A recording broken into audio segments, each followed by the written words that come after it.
We could think of 74 movies that depict bank robberies going back to 1904, and we looked at them all. We figured we'd find some interesting stuff about thieves and how they robbed banks, but we were surprised to learn a lot about the banks themselves. But first, let's talk numbers. 79% of robberies, 59 out of the 74, involved guns. This includes a movie with at least one tank, but not Bandits, wherein Bruce Willis pretends a magic marker is a gun. Don't move.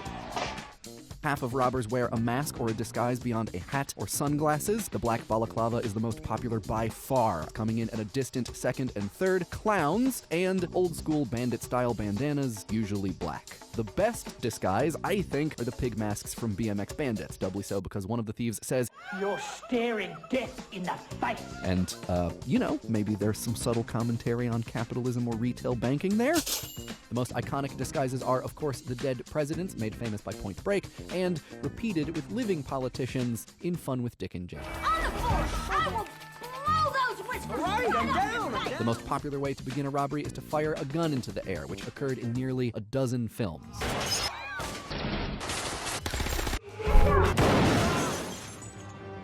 Nice.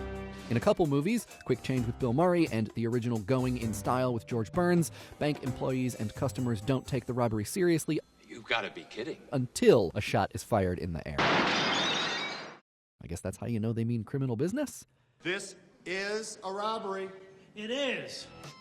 After initiating the robbery, thieves tend to tell bank employees and customers some combination of 4 things. Get down, hands in the air, nobody move, and some version of don't touch that alarm. Point Break is the only movie we watched where they said all 4. Hey, somebody move!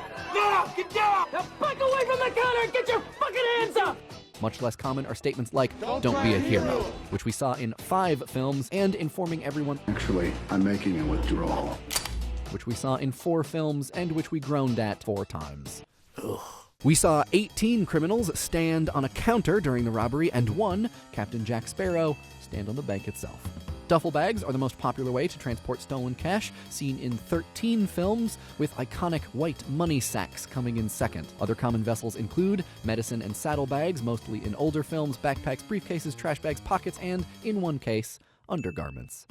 35% of bank robberies we saw had a getaway car, the most popular of which was a black sedan, though there were 3 horse-related getaways, 2 red sports cars, 1 motorcycle, and 1 school bus. Getaway drivers were almost exclusively men, with 1 woman, 1 literal child, and an actual baby.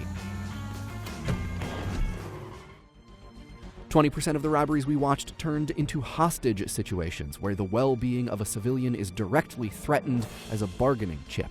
In 15 films, a firefight between thieves and police breaks out, and in 19 films, someone dies during the heist. Although in 11 films, robbers inform bank patrons they're not there to harm or rob the customers, but the bank, the movie Heat having perhaps the most iconic rendering of this sentiment. We're here for the bank's money, not your money. Your money is insured by the federal government. You're not going to lose a dime.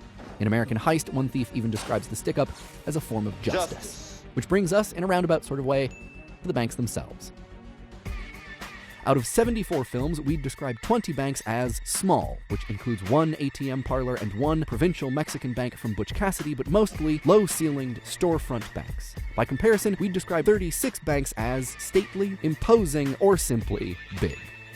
However, watching all of these bank robbery films, we learned size may not be the most important or telling differentiator between banks, but rather their architectural style. Let's cash in on some of that bank knowledge and see if it pays dividends. If you watch lots of bank robberies, you'll see lots of banks, duh. But you'll also see how depictions of banks and their robbers have changed over time, and how different types of banks help filmmakers tell different types of stories. Starting with Butch Cassidy and the Sundance Kid, and other period films like 1973's Dillinger, 1967's Bonnie and Clyde, and 2002's Road to Perdition, which takes place in 1931, we see lots of small-town, storefront banks of old. They're dim, with low ceilings, blinds, and depthless, dark wood. This design echoes an architectural specimen of an earlier era, the speakeasy. There's no bouncer or slat in the door, but the effect is familiar. The space is closed off, it's private. This design, like a gin joint, might be cozy, but it ain't friendly. It asks, what's your business here, bub?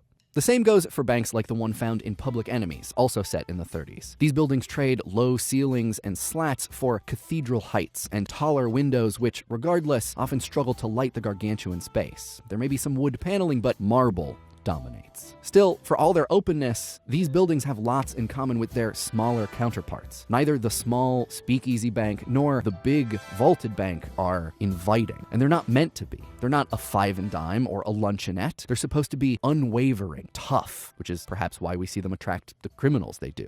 These buildings, big or small, want to appear solid, serious, and trustworthy. They won't lose your cash, and no one will be able to take it.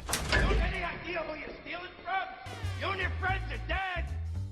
This was an especially imperative message after the '29 crash and ensuing depression, during which 9,000 banks failed. But like hairdos and hemlines, no bank style persists forever. Over the next 70 years, there would be an almost singular progression in bank design, from dark and dependable to exposed and affable. In a paper for Business History, Franzen et al. Say 1954's Manufacturers Trust Office in New York City was a turning point in bank design. With an entirely glass facade and highly visible open interior, it marked a departure from the stalwart bank designs of old towards the approachable designs of today. Filmmakers chart this transition in their work, too. Through the 60s, 70s, 80s, 90s, and aughts through teens, wood grain lightens or disappears, windows multiply, carpet, soft chairs, and couches show up. This transition, of course, wasn't in the interest of attracting criminals, but customers.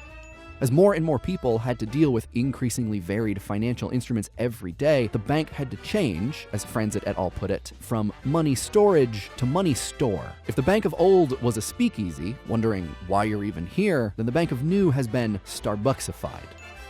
It's bright and inviting. From the larger buildings of heat and chaos to the smaller storefronts of Point Break and the Place Beyond the Pines, everyone's welcome. Get on in here, you. Take our money. These two dominant bank styles, storage versus store, let's call them, represent different challenges to the people knocking them off and help guide the narrative that filmmakers want to tell about those people. A money storage bank provides a puzzle that thieves have to solve. Through ingenuity, often coupled with force, they'll break into and escape from a solid, seemingly unbreak-intoable bank. With few exceptions, these structures don't suffer isolated smash and grabs, but heists, operations, capers. Oh man, I'll tell you.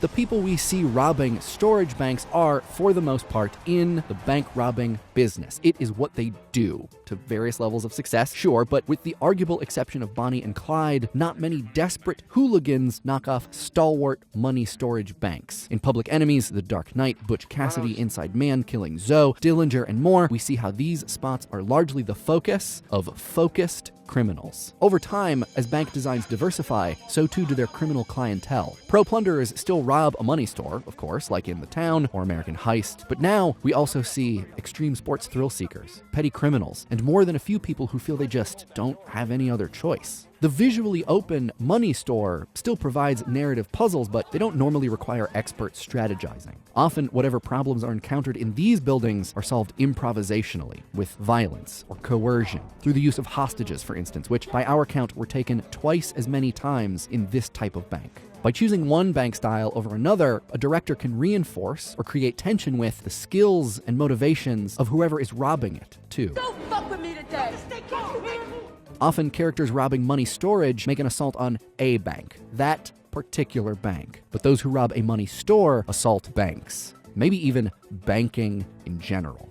When thieves like John Dillinger, the Hole-in-the-Wall Gang, the Joker, or Dalton Russell rob a storage bank, they confront a single institution, housed in a single, seemingly solid building. They want what is not theirs, and maybe it's bravado, the love of a good challenge, or both, but they go looking for their plunder in relatively unwelcoming places. But with movies like Dog Day Afternoon, where Sonny holds up a bank to pay for his second wife's gender reassignment surgery, or Hell or High Water, where two brothers feel theft is the only way they'll pay the bank debts on their deceased mother's home by knocking off a money store, thieves often struggle against some aspect of their environment that they see symbolized in that location, but which extends far beyond it. Filmmakers are able to use the different meanings that we find in varied architecture to tell different kinds of stories about their characters. You want to have some hardened criminals display their skill? Put them in a tough building with an unwelcoming design. You want to tease out a tragedy about the burdens of life under capitalism? Floor-to-ceiling windows, comfy couches, and unremarkable, barely competent robbers. This isn't even loaded. Oh, God, please don't hurt me.